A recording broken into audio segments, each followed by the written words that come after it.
should have gone to China. You know, because I hear they give away babies like free iPods. You know, they pretty much just put them in those t-shirt guns and shoot them out at sporting events.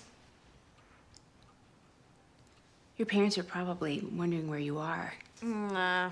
I mean, I'm already pregnant, so what other kind of shenanigans can I get into?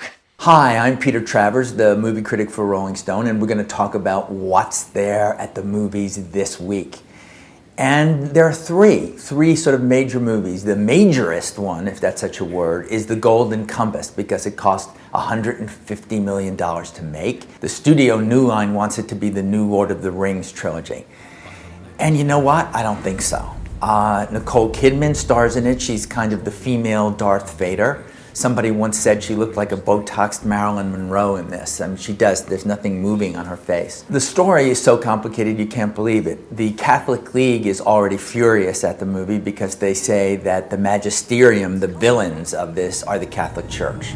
The people that love Pullman's book are already mad about it because they say that the movie's compromised this whole story about children and taking away their souls. Children have souls in this movie because they take the form of little furry animals. I wish I had a furry animal here to show you.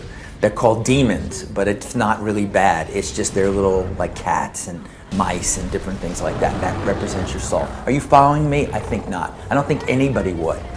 I think the problem with this movie isn't what the Catholic Church is objecting to or the writers are objecting to. I think the movie just blows. It's just really awful in every way.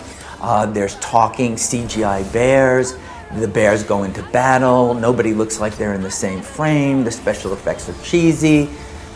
I don't know what else to say, except if you see this movie, you get what you deserve.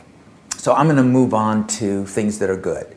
And the first thing that's good is called Juno. It's a little tiny movie. It's directed by Jason Reitman, who did Thank You for Smoking last year.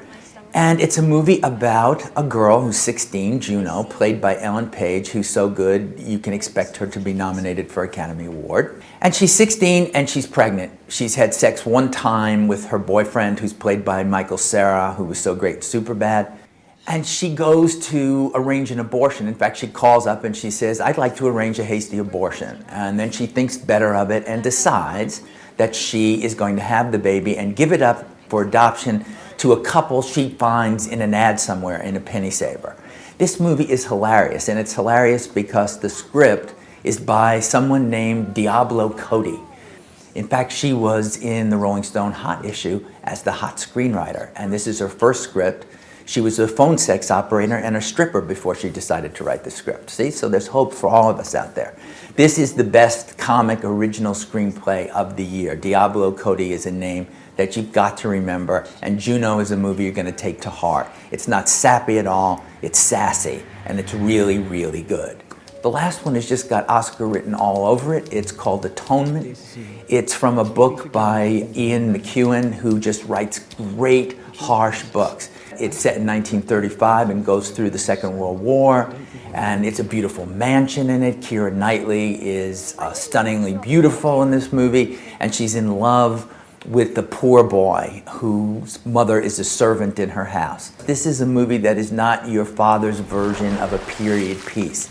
It's got energy, it's got hot blood all over it, because there's a sexual crime committed here. I'm not going to give away too much about this movie because you should enjoy the surprises of it.